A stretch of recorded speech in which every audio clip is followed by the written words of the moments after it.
La dernière fois que je suis intervenu, j'avais présenté un clip « Pourquoi les guerres ?» pour illustrer ou introduire un petit peu. Aujourd'hui, le clip que j'ai demandé de passer au moment des offrandes de l'amour à la guerre reprend certains des thèmes que nous verrons dans quelques instants. Le thème de la guerre, bien sûr, avec le drame qu'il peut y avoir, mais également le thème de l'union conjugale et aussi celui de la descendance, de la postérité, de ce qu'on laisse derrière nous aux autres.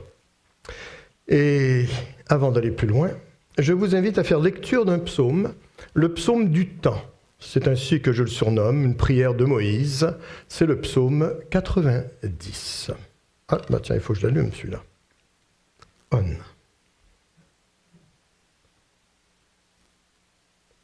Voilà. De Louis II, tel que ça apparaîtra sur l'écran, il y aura les petites nuances par rapport au texte que vous avez dans vos Bibles. Prière de Moïse, homme de Dieu. Et tous ensemble, pour débuter, Seigneur, tu as été pour nous un refuge de génération en génération.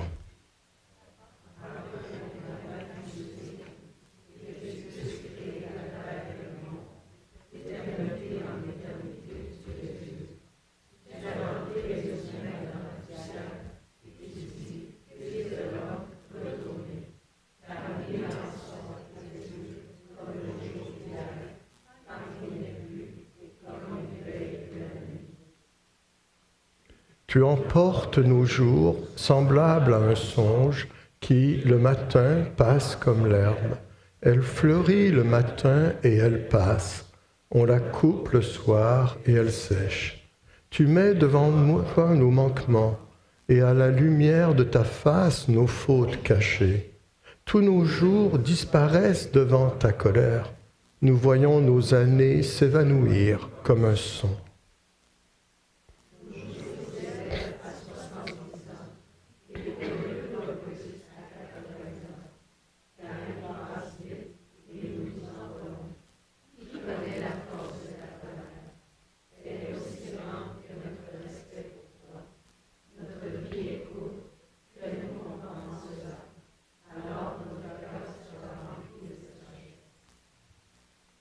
Enseigne-nous à bien compter nos jours, afin que nous appliquions notre cœur à la sagesse.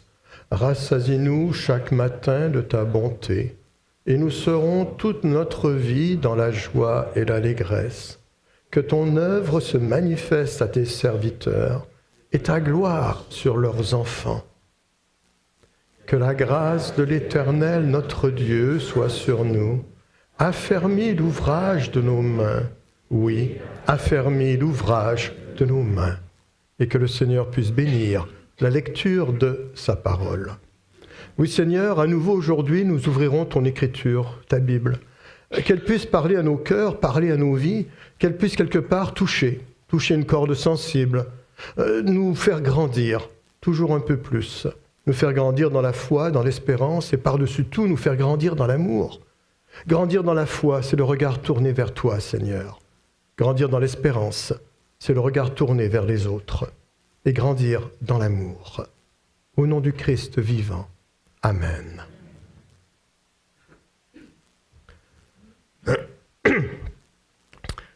Dans un livre d'histoire qui parle de géopolitique fort intéressant, Astérix en Corse, il y a une page, j'aurais voulu la montrer, mais finalement j'ai été pris un petit peu de cours là-dessus, où Astérix est dans une maison corse, et le Corse est là en train d'expliquer à Astérix pourquoi est-ce qu'il ne parle plus à une autre famille.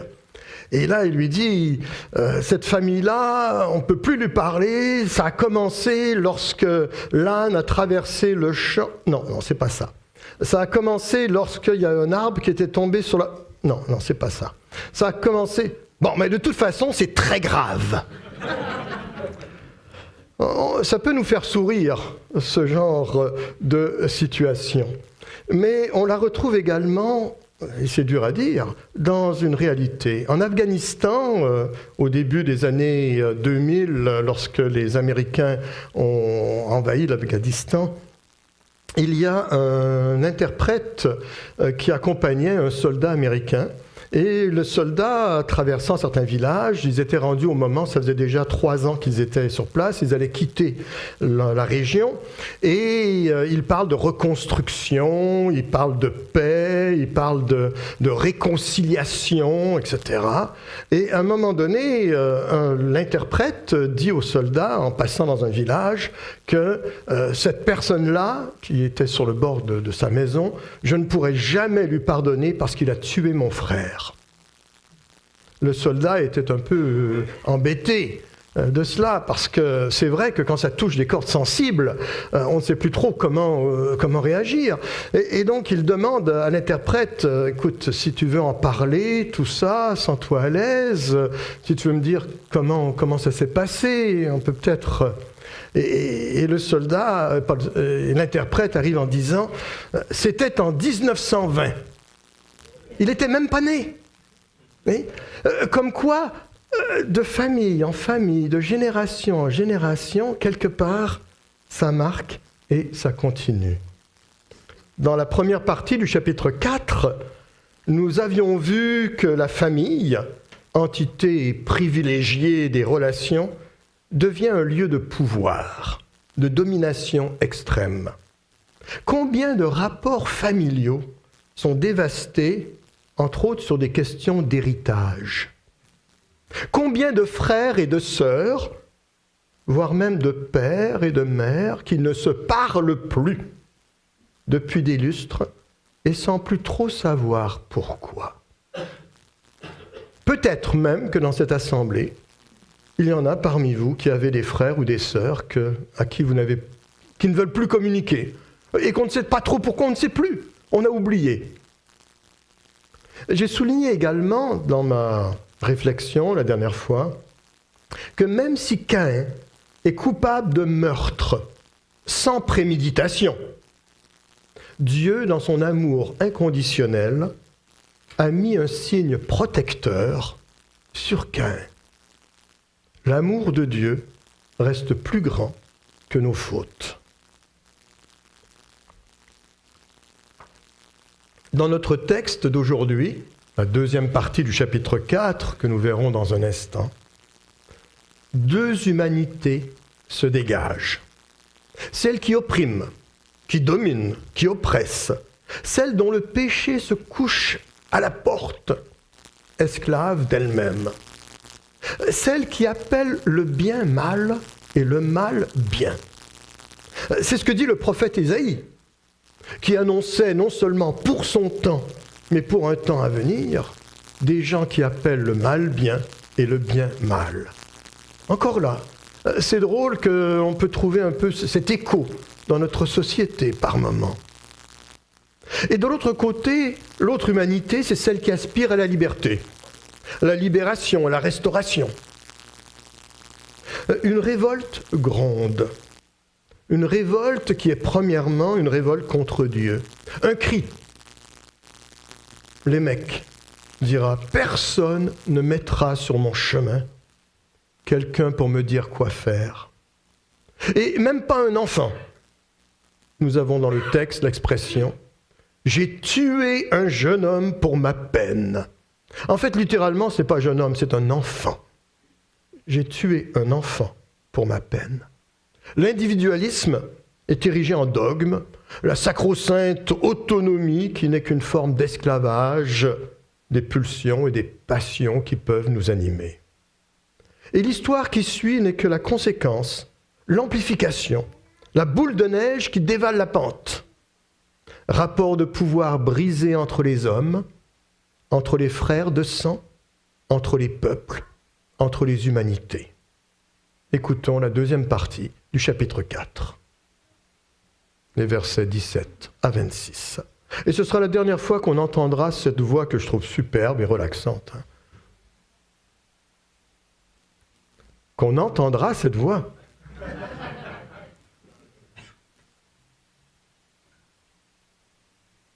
Allez, on recommence.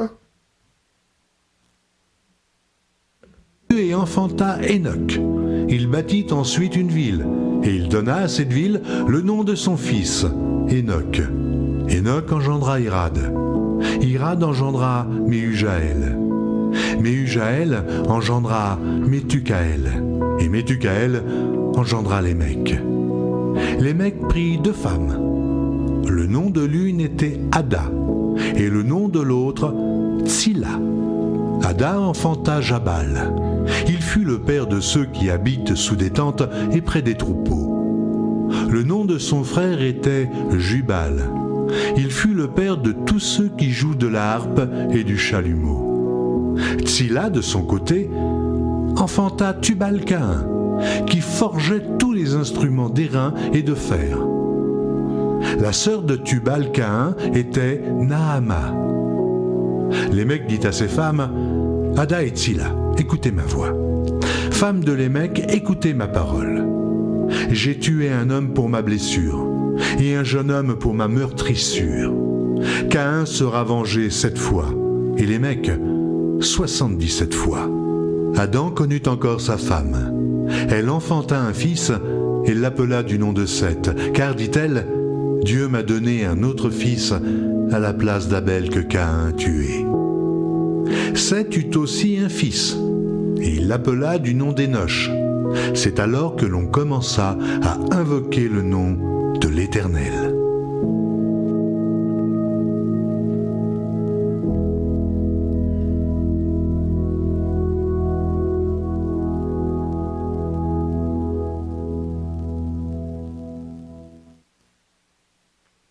Que trouve-t-on dans la descendance de Caïn?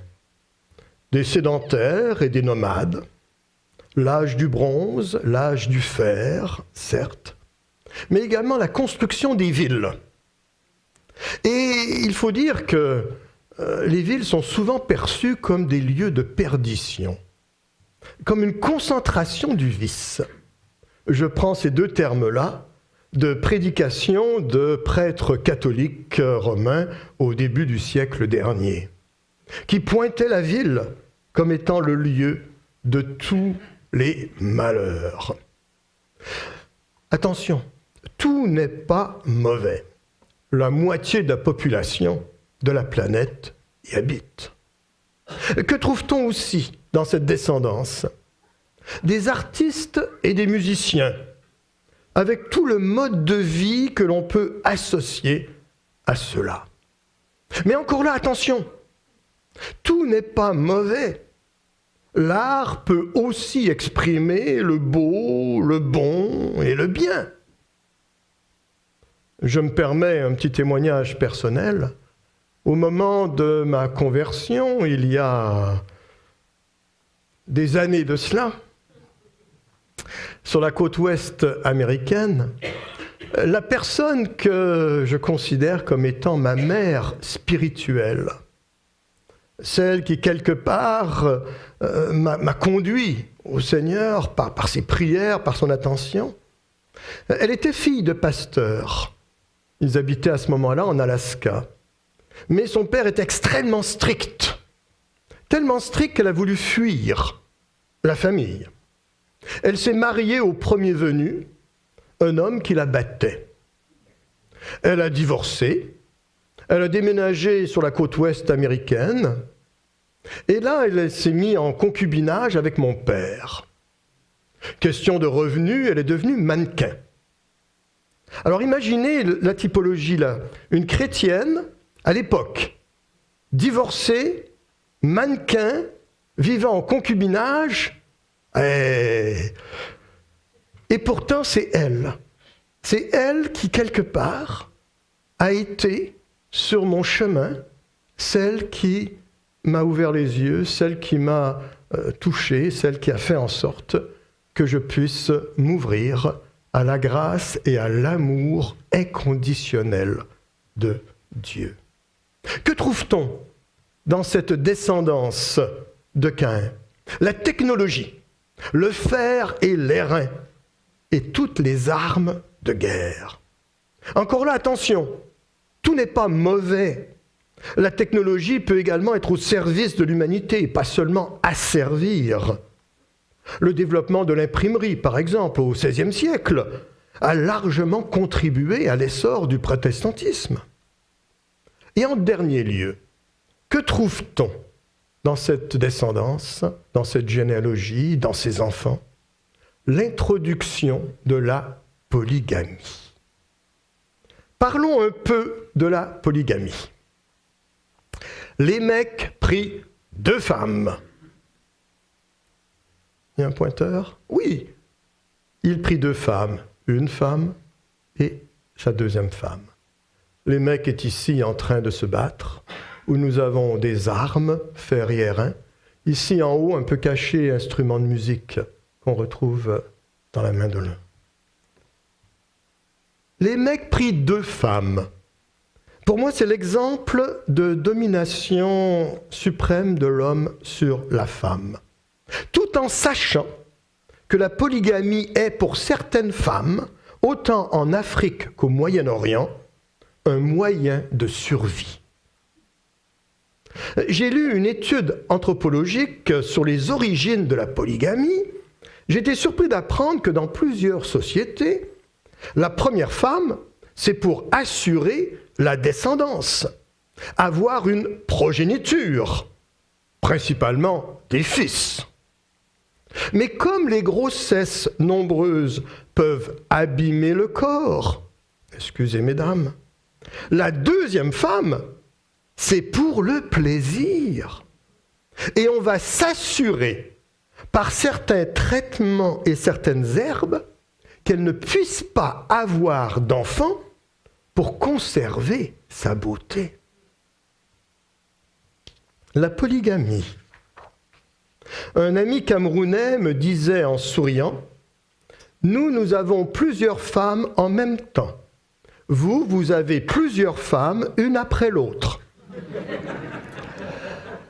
Lors de ma première véritable rencontre avec les communautés africaines, il y a plus de 35 ans de cela, je salue quelqu'un, j'échange avec lui, je lui demande combien de frères et de sœurs il a. Réponse, 43. Devant mon air surpris, il précise, mais j'ai 5 mères. Bon, ça fait tout de même une bonne moyenne. Hein. Malgré cette affirmation de sa part, j'ai 5 mères. Je ne vous dis pas les conflits énormes qu'il y avait entre les mères, surtout quand est venue la question d'héritage.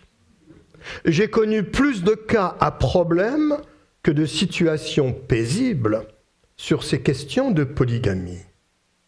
La version moderne en est le polyamour. Stéphane en avait glissé un mot il y a quelques mois de cela. La capacité d'aimer de la même façon plusieurs personnes à la fois. Le Brésil a officialisé devant notaire ce type d'union dite polyaffective, une forme d'uniones estáveis. Excusez mon accent. Depuis 2011, le premier cas a été un homme avec 2 femmes. Bon, ça ressemble à de la polygamie. Le cas suivant, c'était 3 femmes. Pour dire que différentes formes peuvent prendre place dans ce pays, officiellement. Bon, je ne mets pas en question la dose d'émotion amoureuse qu'il peut y avoir, mais je reste très embêté sur la définition de l'amour. Il faut reconnaître que n'importe quel système peut très bien fonctionner. Il suffit d'avoir des personnes consentantes pour cela. Même la pire des formes d'esclavage peut très bien fonctionner. Et si vous mettez un sadique en face d'un masochiste, alors c'est gagné. J'ai des difficultés avec une définition de l'amour qui n'inclut pas la durée. Comme dans une expression populaire, l'amour ne dure pas. Attention, l'amour se nourrit si l'on veut que cela dure. Et pas comme cette femme qui demande à son mari, « Chérie, pourquoi est-ce que tu ne me dis plus que tu m'aimes ?» Le mari de répondre, « Écoute, Le jour où on s'est mariés, je t'ai dit que je t'aimais. Si jamais ça vient à changer, je t'avertirai. Alors, c'est logique, mais ce n'est pas très sain. S-A-I-N. J'ai des difficultés également avec une véritable notion de fidélité qui inclurait 2, 3 ou 4 personnes ou plus. Pour moi, c'est un nivelage par le bas. Il faut dire qu'il est très facile de tomber en amour. Il suffit d'une occasion, d'un fantasme, d'une rencontre, d'atomes crochus, d'une odeur. Et l'on peut tomber amoureux plusieurs fois, à plusieurs reprises, voire en même temps. Rester amoureux, c'est un défi, car il faut aimer à nouveau et de la même façon la personne que l'on a aimée une première fois. Et cela demande des efforts. Cela s'inscrit dans la durée. Je risque ici. Parlons un peu de l'homosexualité.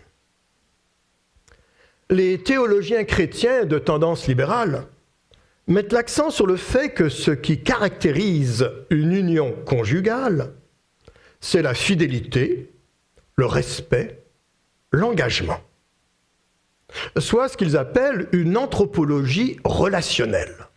C'est la relation établie avec l'autre sur ces principes de fidélité, de respect et d'engagement. La fidélité, absolument d'accord. On la retrouve d'une certaine façon dans l'épître de Paul aux Corinthiens, lorsqu'il arrive en disant que ton corps ne t'appartient plus, il appartient à ton conjoint. Et de la même façon, le corps du conjoint ne lui appartient plus, il t'appartient. Cette appartenance mutuelle, base de la fidélité. Le respect, parfaitement d'accord avec ça, on le retrouve entre autres dans l'épître aux Éphésiens, lorsqu'il est dit « Soumettez-vous les uns aux autres dans la crainte du Seigneur ». De reconnaître que Dieu peut se servir de l'autre pour m'enseigner, me parler. Et la question de l'engagement, également, ça nous le retrouvons entre autres dans une des expressions clés du Nouveau Testament. Aimez-vous les uns les autres. Une définition de l'amour qui s'inscrit dans la durée. Un amour qui n'est pas seulement une bouffée d'hormones, mais un amour de volonté, un amour de décision, donc d'engagement. Ainsi, un couple homosexuel peut très bien vivre une union conjugale épanouissante, voire même donner des leçons à certains couples hétérosexuels. Cette conception, anthropologie relationnelle, s'oppose à ce qu'on appelait une anthropologie dite naturelle, où la réalité d'un couple s'inscrit premièrement dans la procréation, la capacité de deux êtres de transmettre la vie. C'est la position traditionnelle, orthodoxe et catholique romaine. C'était le curé, il y a 100 ans, qui faisait le tour dans la paroisse et qui, au confessionnal, demandait aux femmes « Bon, est-ce que tu es enceinte? Ah, comment ça? Vous n'avez pas eu relation ?» Parce que c'était ça l'objectif. Ici au Québec, ce qu'on appelait à ce moment-là la revanche des berceaux. Il faut reconnaître que Genèse chapitre 1 met effectivement l'accent sur cette anthropologie naturelle. Il crée l'homme et la femme. Soyez féconds, multipliez, remplissez la terre. Point barre. Il faut faire des petits. Mais comme je dis parfois, il ne faut pas trop prendre de façon personnelle cette promesse de Dieu ou cette bénédiction de Dieu. À une époque, on disait même, on se marie pour faire des enfants et on apprendra à s'aimer après. Alors, on n'ira pas trop en détail là-dessus, mais il y a des pour et des contre. L'acte sexuel n'était pas pour le plaisir, c'était pour sa finalité de reproduction. C'était même perçu comme une sorte de mal nécessaire dans une théologie qui établissait le célibat monastique comme une valeur supérieure.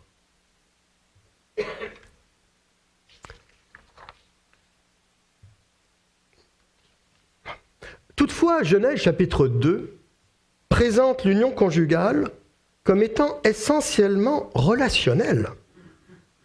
Aide semblable. Littéralement, aide qui soit mon vis-à-vis, mon face-à-face, dans une optique de complémentarité. Ces deux conceptions, que ce soit l'anthropologie relationnelle, l'union conjugale uniquement en termes de relation, ou l'anthropologie naturelle uniquement en termes de procréation, à mon avis, doivent être combinées ensemble. Dans la mentalité hébraïque, l'humain est un tout qu'on ne peut pas séparer. Corps, âme, esprit sont interliés. Et s'il est vrai que dans un certain regard, on peut dire que le corps, c'est de la matière, non, c'est beaucoup plus que cela.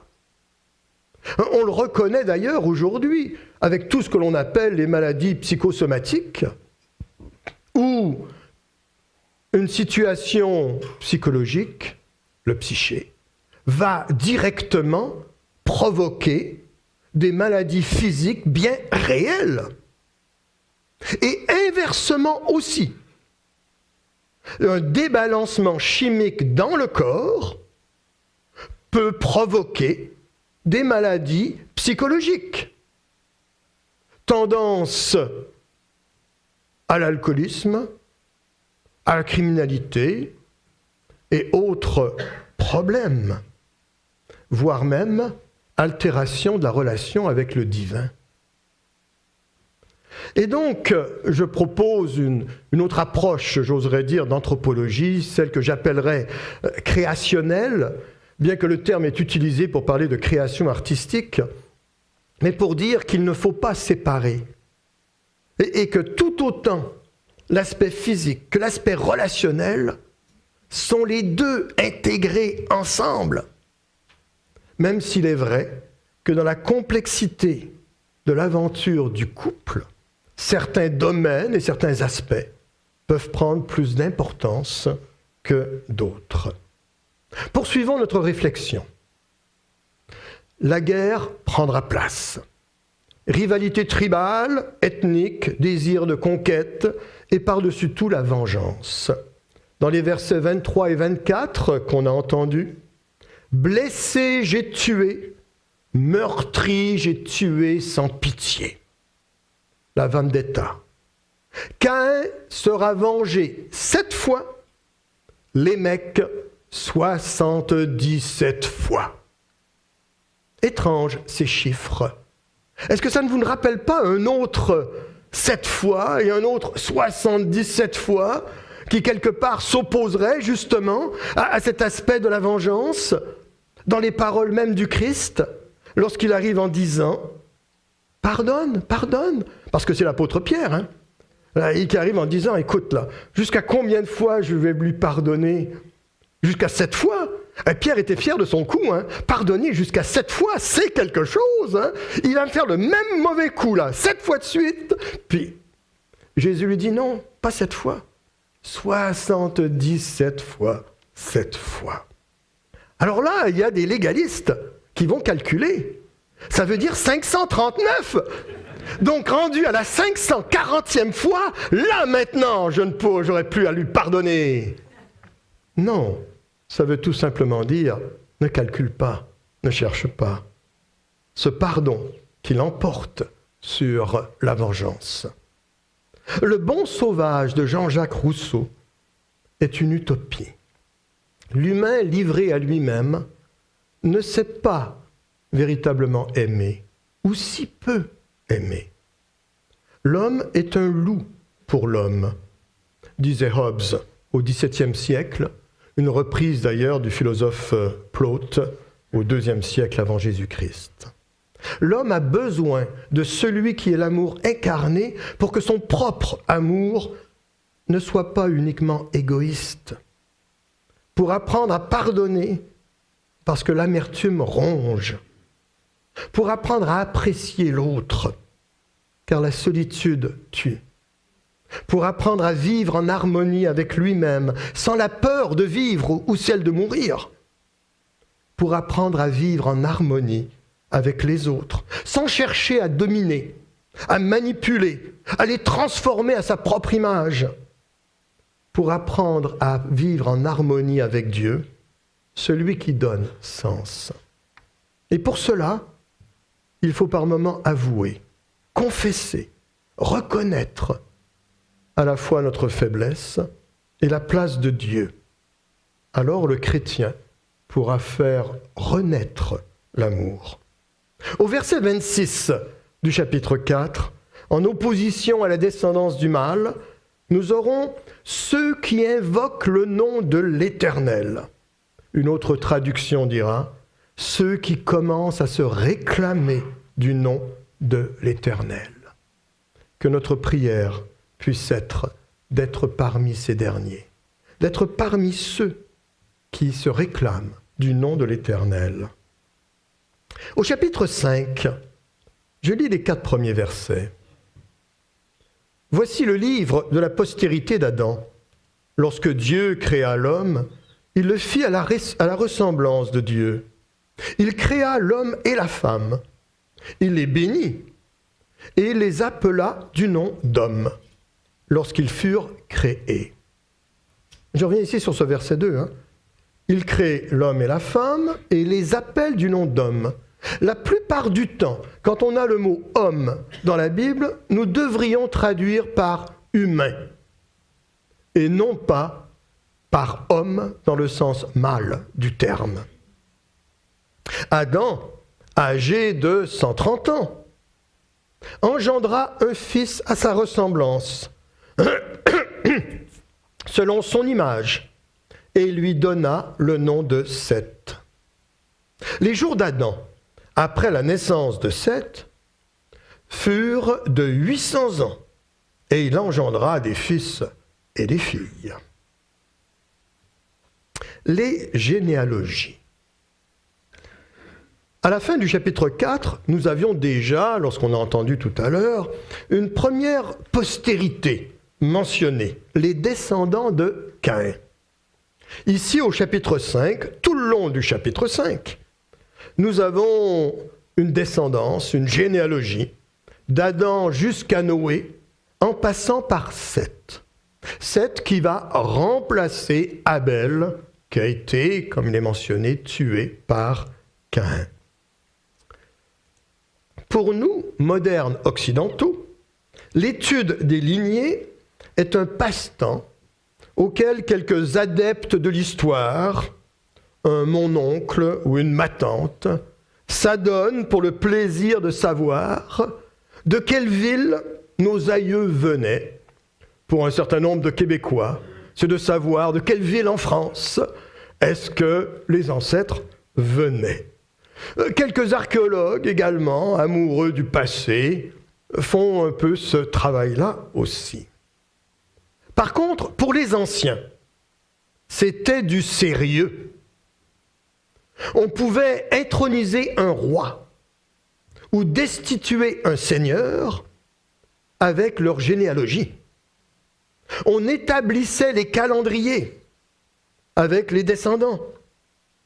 On réclamait des promesses avec les héritiers. On fixait les grands événements de l'histoire avec les lignées. Le livre de la Genèse nous donne plusieurs généalogies. Le livre des Chroniques en est rempli. Et ce n'est pas seulement un exercice pour une simple et bonne prononciation. Non, c'est là pour leur symbolique. 2 de nos évangiles débutent avec des listes d'ascendants et de descendants de Jésus. Et ces filiations ne sont pas un simple « fils de », même si c'est souvent mentionné comme cela.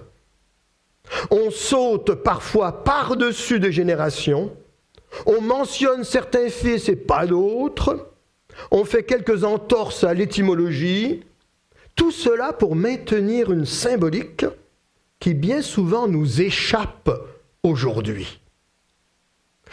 Les rabbins, lorsqu'ils étudient ces textes des généalogies, vont rajouter là-dessus des calculs de nombres sur les lettres, inversant des trucs, séparant les mots en 2, faisant un lien avec l'autre. On regarde ça, on est complètement perdu. J'ai entendu parler d'un hindou qui s'est converti à la simple lecture des généalogies de Jésus. Pour lui, c'était clair.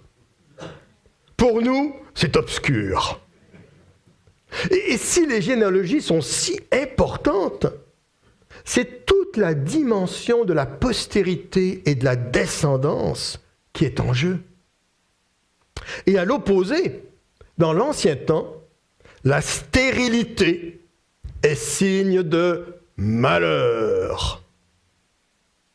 Et pourtant, petite anecdote de l'histoire, petite parenthèse, au XVIIIe siècle aux Pays-Bas, en Hollande, pays très très protestant, il était notoire qu'à la campagne, on n'épousait pas une fille qui n'était pas enceinte. Ça peut surprendre, mais pourquoi ? On ne prend pas de chance. Il faut qu'elle puisse avoir des enfants. On a besoin de la main-d'œuvre pour travailler dans les champs. Notre Dieu, dans le Premier Testament, se présente souvent sous la forme de « Je suis le Dieu d'Abraham, d'Isaac et de Jacob ». C'est du classique. Il est le Dieu de la descendance, le Dieu d'une postérité, une lignée directe, héritier de la promesse. Promesse initiale faite à Abraham. Ta postérité sera aussi nombreuse que le sable de la mer et que les étoiles du ciel. Postérité terrestre qui possédera un pays.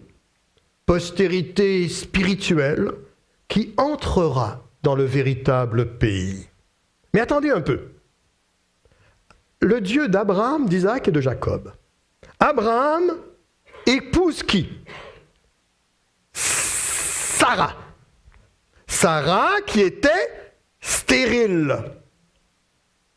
Et j'ai mentionné que la stérilité était signe de malheur. Pourtant, intervention divine, et hop, Isaac est là. Isaac épouse Rebecca. Rebecca qui est stérile. Intervention divine, et hop, Jacob et Ésaü sont là. Jacob épouse, juste avant, Léa qui est stérile. Et il épouse Rachel qui est stérile. Intervention divine, et hop, les 12 tribus d'Israël sont là.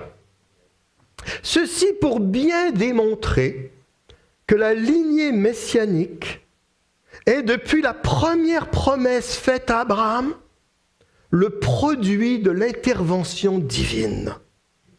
Un plan de Dieu conçu de toute éternité et qui se poursuivra même avec le dernier représentant de l'ancien temps, Jean-Baptiste, dont la mère était stérile. Et Jésus lui-même, intervention divine qui prendra place. Allez, petite parenthèse. J'ai le temps aujourd'hui. Ah, c'est bon ça. Sarah, c'était mentionné dans le texte, était si belle qu'Abraham avait peur de se la faire enlever par le roi. Et à 2 reprises dans les textes, il va la faire passer pour sa sœur. Savez-vous quel âge est-ce qu'elle avait la première fois en Égypte? Alors, si on regarde les textes, Genèse 17, après ça on revient à Genèse 12, on voit qu'il y avait 10 ans de différence entre Abraham et Sarah, Genèse 17, 7, et que Abraham rentre en Égypte à 75 ans. Elle avait donc 65 ans, notre belle Sarah. Alors, mesdames, vous pouvez faire vôtre cette chanson de Jean-Pierre Ferland. C'est à 20 ans que les femmes sont belles. Avant, elles sont jolies. Après, ça dépend d'elles. Voilà, hein? Je mentionne toutefois que les âges dans la Bible sont plus souvent symboliques que littérales. Mais cette notion de postérité est tellement importante que nous trouvons quelques expressions amusantes dans l'Ancien Testament. Entre autres, lorsqu'on fait un pacte, une alliance entre des personnes, une des façons qu'on voit dans un des textes, avec Ruth entre autres, on échange une sandale. C'est une façon de dire que l'endroit où j'étais, la terre que j'ai foulée, maintenant devient un peu la tienne, etc. Bon. Mais il y a un autre texte que je trouve beaucoup plus intéressant, que nous retrouvons à quelques reprises dans la Genèse. Il mit la main sous sa cuisse et il jura. En fait, les traducteurs, ils sont allés mollo. Parce que ce n'est pas la cuisse. Mais vous comprendrez que lire la Bible et puis tomber là-dessus, ça pourrait surprendre. Il mit la main sur ses testicules et jura. Bon. Une seule Bible en français va traduire par sexe. Il mit la main sur son sexe et jura. La Bayard. Littéralement, pourquoi c'est quoi l'image? La symbolique est la suivante. Si je ne tiens pas ma parole, ma descendance aura des comptes à rendre à ta descendance. Oui. Et comme on retrouvait à plusieurs reprises, Dieu va punir jusqu'à 5-6 générations, mais il va faire miséricorde jusqu'à 1000 générations. Comme quoi la bénédiction de Dieu est infiniment supérieure au malheur qu'il peut y avoir. Mais dans ce cas-ci, c'est toute cette notion de descendance qui est importante. Idem dans le rite de la circoncision, qu'on retrouve pas seulement chez les Juifs, mais qu'on retrouve dans beaucoup de traditions anciennes.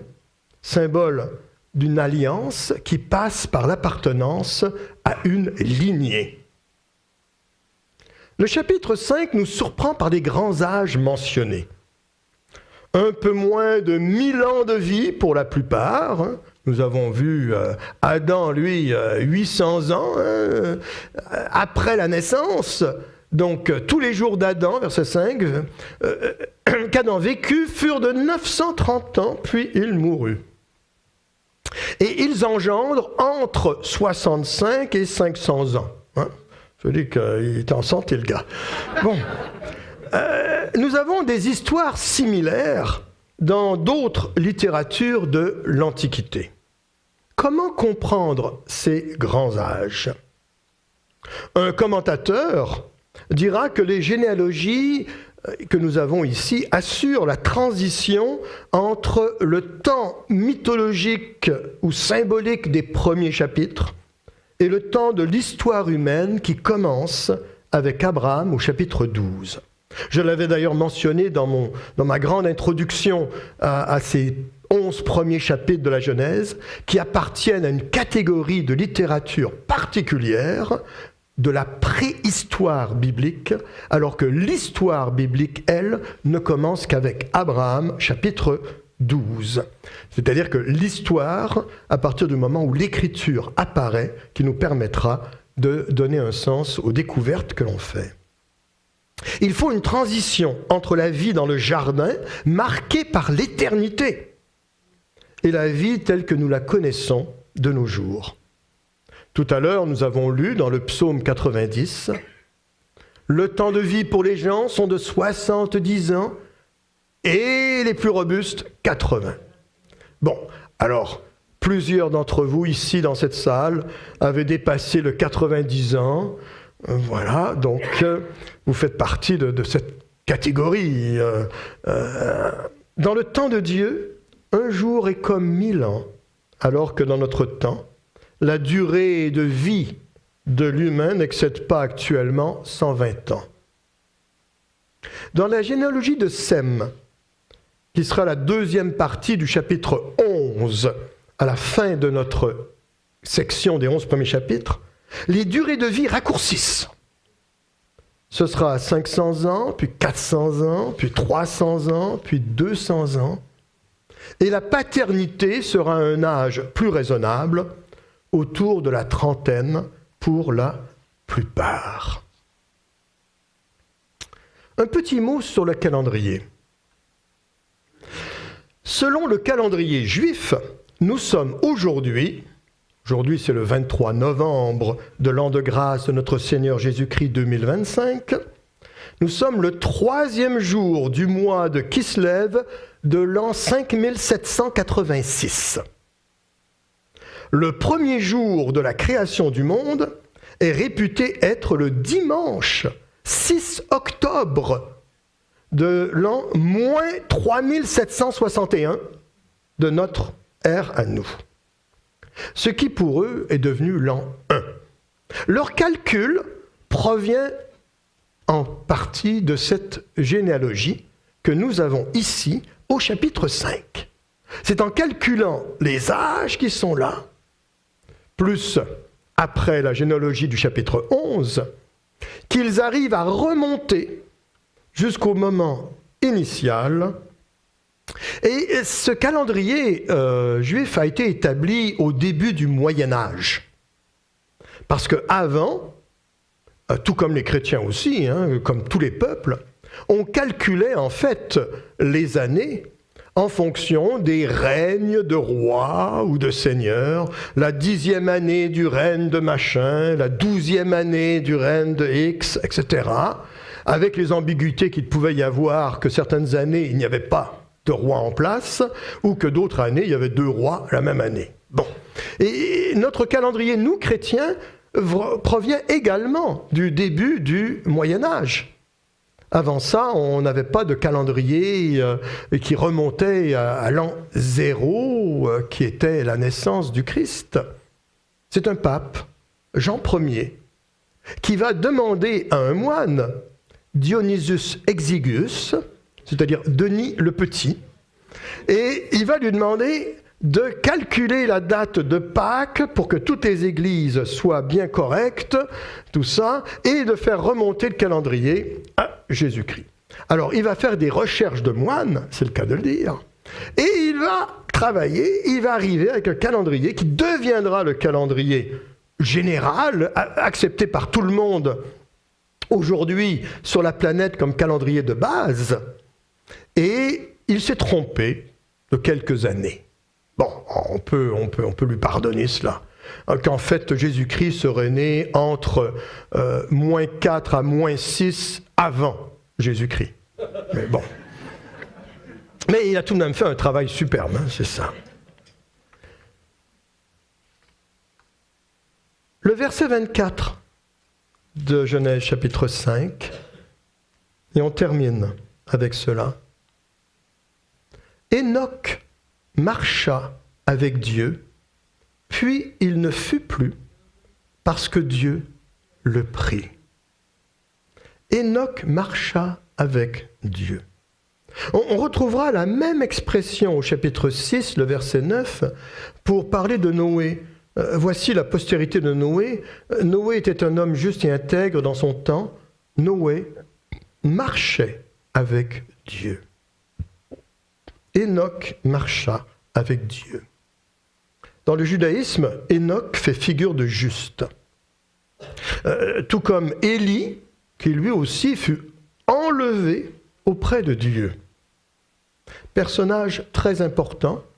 Enoch, plusieurs textes de littérature apocryphe sont attribués à Enoch. Mais que veut dire cette expression de marcher avec Dieu? Qu'est-ce que ça veut dire, marcher avec Dieu? Chercher sa volonté? Oui, certainement, c'est bien ça. Oui, je ne m'attendais pas à ce que quelqu'un réponde, mais c'est très bien. Oui, chercher sa volonté, marcher avec Dieu. Oui, lui obéir, lorsqu'on discerne sa volonté, effectivement, dans notre prière ne doit pas être premièrement une tentative de modifier la volonté de Dieu à notre volonté. La prière doit être premièrement une écoute et un discernement à la volonté de Dieu. Et qu'est-ce que la volonté de Dieu? Parce que là, à savoir, est-ce que Dieu veut que je m'achète une voiture rouge ou une voiture bleue? La voiture rouge, attention, ça c'est l'enfer. Hein. La voiture bleue, c'est le ciel. Non, il ne faut pas tomber dans ce genre de piège qui est là. Hein. La volonté de Dieu, c'est également ce que j'appelle parfois les principes qui sont clairs des Écritures. Et non pas les choses qui peuvent nous compliquer la vie. Dieu nous dit très peu de choses sur ce qu'il y avait avant. Il nous dit très peu de choses sur ce qu'il y aura après. Il nous dit très peu de choses sur à quoi ça peut ressembler en haut. Il nous dit essentiellement ce qu'on a besoin de savoir pour vivre notre vie du présent. C'était l'auteur américain Mark Twain qui disait « Ce qui me lance le plus grand défi dans la Bible, ce ne sont pas les choses que je ne comprends pas, ce sont les choses que je comprends très bien. » Et effectivement, et c'est ça aussi, cette volonté de Dieu, marcher avec Dieu, chercher quelque part à lui faire plaisir. On peut dire ça aussi. Chercher quelque part à faire plaisir à Dieu, tout en sachant que régulièrement on passera à côté de la traque, mais qu'on pourra revenir parce qu'il sera toujours là pour nous accueillir. Revenir, marcher avec Dieu, que nous puissions être parmi ces derniers. Oui Seigneur, dans tous ces textes que tu nous présentes, il y a plusieurs leçons qu'on peut tirer, il y a des choses de la foi qui nous marquent plus que d'autres, mais que tu puisses trouver dans nos cœurs ce terrain propice pour recevoir la semence de ta volonté, la semence de ta parole. Que nous puissions être de ces personnes qui marchent avec toi en toute simplicité, sans se compliquer la vie. Que nous puissions être de ces personnes qui vivent avec toi dans une simple relation, quelquefois une relation qu'on pourrait appeler amoureuse. Oui Seigneur, avec toi. Au nom du Christ vivant. Amen.